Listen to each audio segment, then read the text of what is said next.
Cubs just finished their 82nd game. They are officially in the second half of the season. 44 wins and 38 losses. 19-12 through the end of April. And as bad as this team was in May and half of June, the combined record of those 2 months is at 500. Up to this point, every team the Cubs have played in June have been under 500. The opportunity to improve their first half record was right there in front of them, right in their hand, to say the least. Now, you could say, based on how the Cubs were coming out of May, as bad as they looked, they were no better than the bad teams on their schedule. I'm not going to say that's a faulty, bad way to look at things, especially with how everything played out.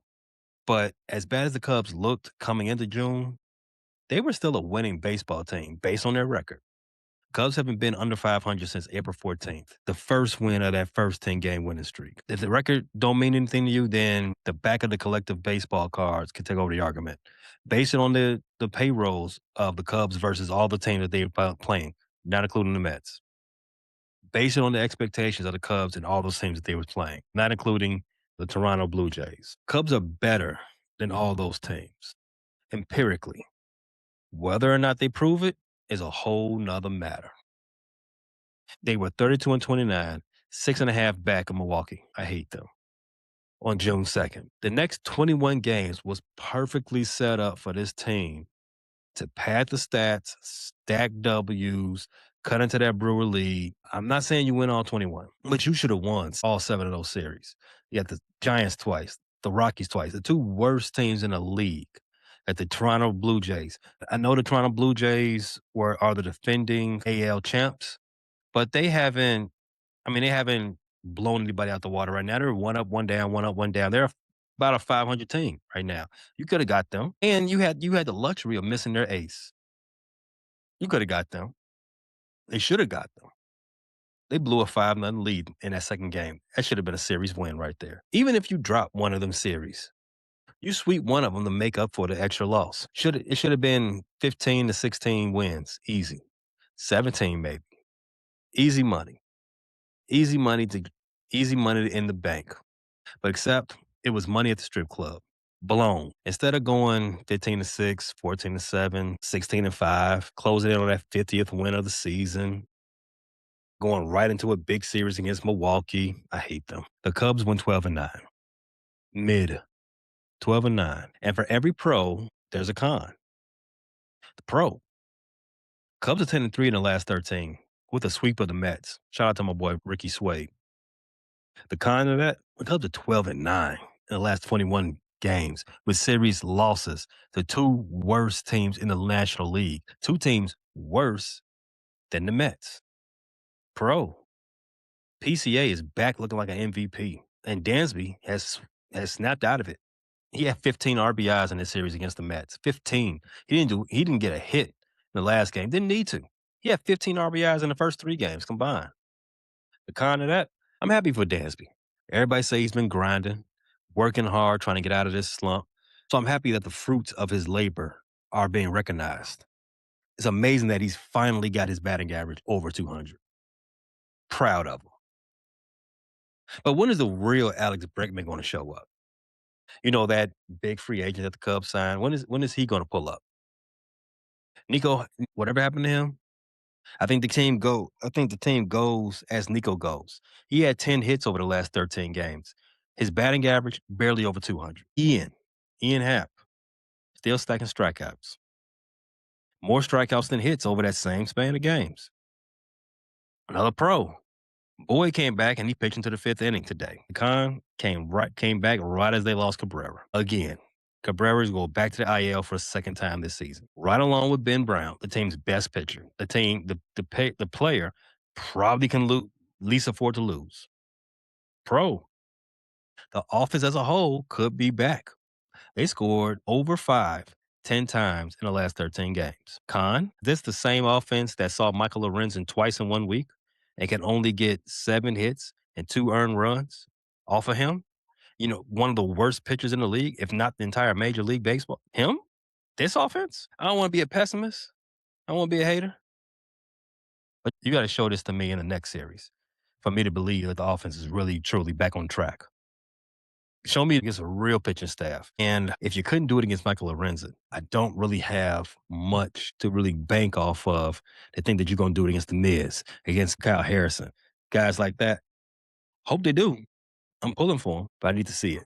You came into this stretch of games, 3 games over 500, and you exit this stretch of games, 6 games over 500. I guess the silver lining could be that they didn't lose any ground to Milwaukee. June 2nd, they were 6.5 out. June 25th, 6.5 out. The fact that that's a good thing is some sad shit.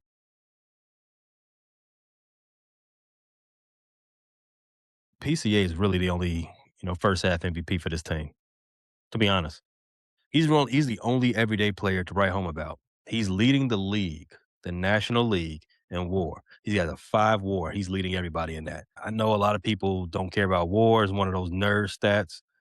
When you're a center fielder and you're batting as well as Pete Crow Armstrong, and your WAR might be a little skewed because of that type of the amount of outs you will get to participate in. But Pete is an elite center fielder, and he's swinging an elite bat right now. He can't get out. I don't know why teams are still pitching to him. They're they're still making mistakes, and he's still making them pay for it.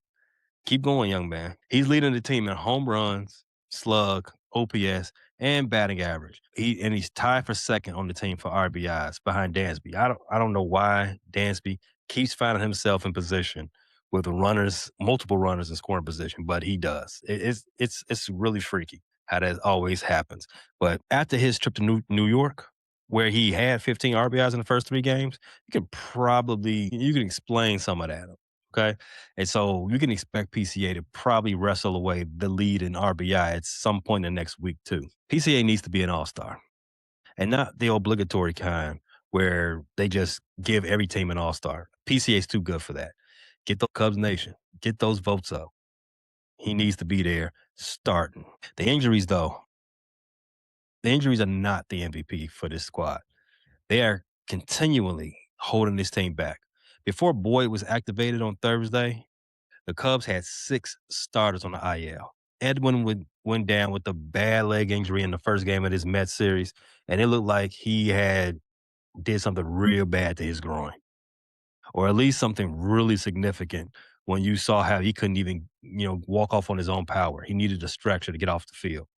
But the Cubs are calling it a moderate hamstring strain. And a doctor, I haven't stayed at a Holiday Express lately, so I'm in no position to call bullshit. But yet, I'm going to call bullshit anyway. There's no way there's anything moderate or hamstring involved in what we saw in that first game. Hopefully they're right though. Hopefully this is a, 15-day stint, maybe miss a couple of series here and there, and he's back. I would love to see that. But if he's back in his lineup prior to, I'm not even gonna say All-Star break. I'm gonna say the deadline. If he's back in a month, I would be shocked. That injury did not look good. It looked like the entire season looked disastrous. Then you got the Ben Brown news. He was sent to the 15-day DL damn near the same time. He had some neck soreness that they say he's been dealing with for a little while, and then they sent him for imaging and came back and said, you know what, just going to IL. Now, what they're saying is that it's not serious or anything like that, but anytime you go to get imaging and you immediately send somebody to the IL, that's never a good response. That's never good news. Again, fingers crossed, hoping for the best. Add that to the fact that Palencia is back on the IL again, his second stint to the IL too with some inflammation. So sucks for him because this is supposed to be a big season for him. He's got a contract negotiation he's got to get done, and even if this team was to be sellers at the deadline, that is a big piece you would want to dangle out there. Everybody needs bullpen help at this point of the season, and a hard throwing closer like him getting into triple digits fetch a lot. Not to be thinking about selling at the trade deadline. Don't even want to think about that because the way we came into the season and then having to sell at the deadline, no, don't even want to talk about it. But all of that coming on the heels of what Jed had to say about Steele in this season. He said that still returning to the rotation at any point this season, pack it up. Not happening. He didn't rule out that he could still pitch, some pin action here and there. But starting, it doesn't sound, let Jed tell it, it's not happening this season, which is probably what we probably knew that anyway. But now it's official. So put all that together. This team, the pitching staff of this squad is being held together by dollar store tape, chicken wire, and Family Dollar glue. It's how much, honestly, can you lean on Javier Assad and Shada Eminaga for the foreseeable future? Be honest. You're going to need the offense to really lead this team in a major way. You're going to need those bats to continue whatever power surge they on now. You're going to crank that up and continue to do that for the next 6 weeks minimum. I'm going to go back to that missed opportunity during the 21-game stretch that we just came out of. Because if they handled their business the way they were supposed to handle it, Carter and Jed would have no choice but to be buyers right now. They would have to be on the phone, not trying to get guys like David Peterson, struggling guys on a struggling team. No, they'll be going big game hunting. If the Cubs was pushing towards 50 wins, contending for a division title right now, but they're pushing towards 45 wins. Couldn't even really secure the bag against garbage teams. Right now, it's a flip of a coin. There's no real pitchers on this team that's signed long term.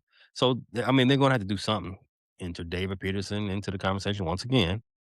So they got to add arms. They got to add arms somewhere. You got all these arms on the IL, so somebody's got to pitch.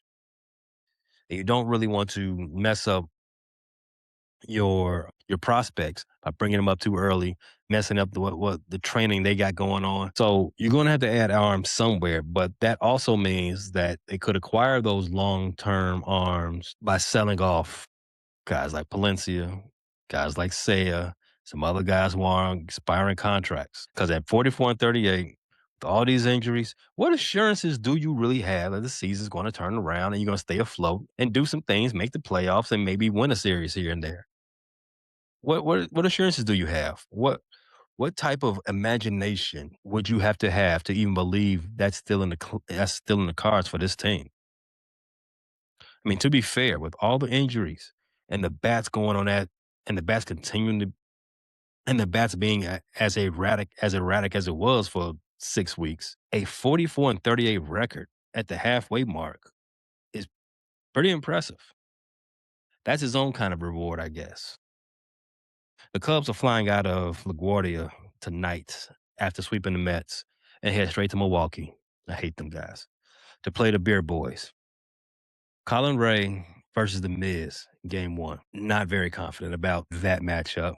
Game 2, the Cubs will trot out their newly acquired David Peterson to face Kyle Harrison.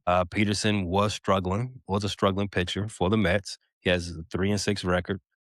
ERA over 6. Doesn't have a lot of velocity. I think his sinker gets about 93 miles per hour, from what I understand. He's a ground ball pitcher. Maybe a better defense behind him will lead to better outcomes because the Mets' defense is horrible, as you saw in this last 4-game series. But I'm not going to add that to my betting slip. I'm not going to bet that. First two pitching matchups do not give me the amount of optimism that I would prefer to have against a team that I hate so much. But let's keep the pressure on with the bats. And if you're putting good swings in the balls, if you're putting good swings on pitches, you're hitting, your exit velo is good enough, and you can chase the Miz. We've done it before. We've done it to him last year. We've chased him out a couple of games last season. I mean, he can be chased. I don't care if he's throwing 105. He can be chased. He's not Superman. Keep the pressure on our offense, and maybe we can make some magic happen. Keep the pressure on, and maybe make some magic happen up there in Wisconsin. Did I ever say that I hate them teams up there? Let's go, Cubs. Fly to W. Appreciate you tapping into this latest episode from the Frustrated Chicago Sports Fan channel. Don't matter if you was watching on YouTube or listening on Spotify or Apple. Make sure you like, subscribe, share with everybody on the block, and hit the notification bell so you never miss none of our daily drops. And to all the guys from the Shy, we say 3 things. Bear down, fly to W, and sell the team, Jerry.